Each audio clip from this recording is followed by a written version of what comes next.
सूचना मंत्री बोले, सत्ता में आई बीएनपी तो भारत के साथ बनाए गए संबंधों को होगा नुकसान। नमस्कार, आप देख रहे हैं लोकायुक्त न्यूज।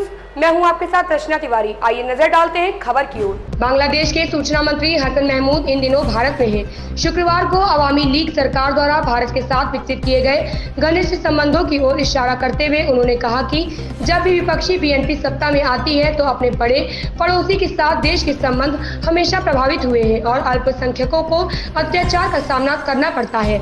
महमूद ने पाकिस्तान पर बांग्लादेश नेशनलिस्ट पार्टी और बांग्लादेश जमात-ए-इस्लामी की मदद करके साजिश में लिप्त होने का भी आरोप लगाया, जो देश में धार्मिक कट्टरता और अस्थिरता को हवा देने की कोशिश कर रहे हैं। राजनीतिक स्थिरता और धार्मिक सद्भाव बहाल करने के लिए बांग्लादेश में शेख हसीना के नेतृत्व वाली अवामी लीग सरकार की सराहना करते हुए महमूद ने कहा कि जब बीएनपी सत्ता में थी तो धार्मिक सद्भाव प्रभावित हुआ था और कट्टरपंथी तत्वों ने देश को अस्थिर कर दिया था, समुदायों के बीच शांति को नष्ट कर दिया था। महमूद ने पीटीआई को एक साक्षात्कार में बताया, इसलिए अगर अवामी लीग सत्ता में नहीं है तो फिर से ऐसा ही होगा। इसका असर भारत पर भी पड़ेगा। या पूछे जाने पर कि अगर बांग्लादेश में अवामी लीग सत्ता में नहीं आती है तो क्या भारत के साथ द्विपक्षीय संबंध प्रभावित होंगे? उन्होंने जोर देकर कहा, निश्चित रूप से ऐसा होगा। निश्चित तौर पर इसका संबंध पर असर पड़ेगा।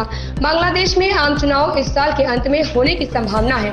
उन्होंने दावा किया कि बीएनपी की राजनीति भारत विरोधी और हिंदू विरोधी बयानबाजी के इर्द गिर्द घूमती है। उन्होंने कहा, दूसरी ओर चूंकि अवामी लीग एक धर्मनिरपेक्ष पार्टी है या देश में राजनीतिक स्थिरता और धार्मिक सद्भाव प्रदान करती है। महमूद ने कहा कि इस बात के पर्याप्त सबूत हैं कि पाकिस्तान बीएनपी और जमात को मदद मुहैया करा रहा है। उन्होंने कहा, पाकिस्तान जमात और बीएनपी की मदद कर रहा है। उन्होंने पिछले चुनावों में उस देश से पैसा लिया था। पाकिस्तान की एक अदालत में आईएसआई के एक पूर्व प्रमुख का इकबालिया बयान है कि उन्होंने 1991 के चुनावों से पहले बीएनपी को कुछ करोड़ टिका दिए थे। या पूछे जाने पर कि क्या बांग्लादेश सरकार को इस साल के चुनाव के दौरान भी पाकिस्तान की साजिश का डर है? महमूद ने कहा कि वे हमेशा ऐसा करने की कोशिश करते हैं क्योंकि वे बीएनपी और अवामी लीग के खिलाफ हैं। उन्होंने कहा, लेकिन हम पाकिस्तान के साथ भी अच्छे संबंध चाहते हैं। हमारे उनके साथ राजनयिक संबंध हैं। इस खबर में बस इतना ही। बने रहिए लोकायुक्त न्यूज के साथ।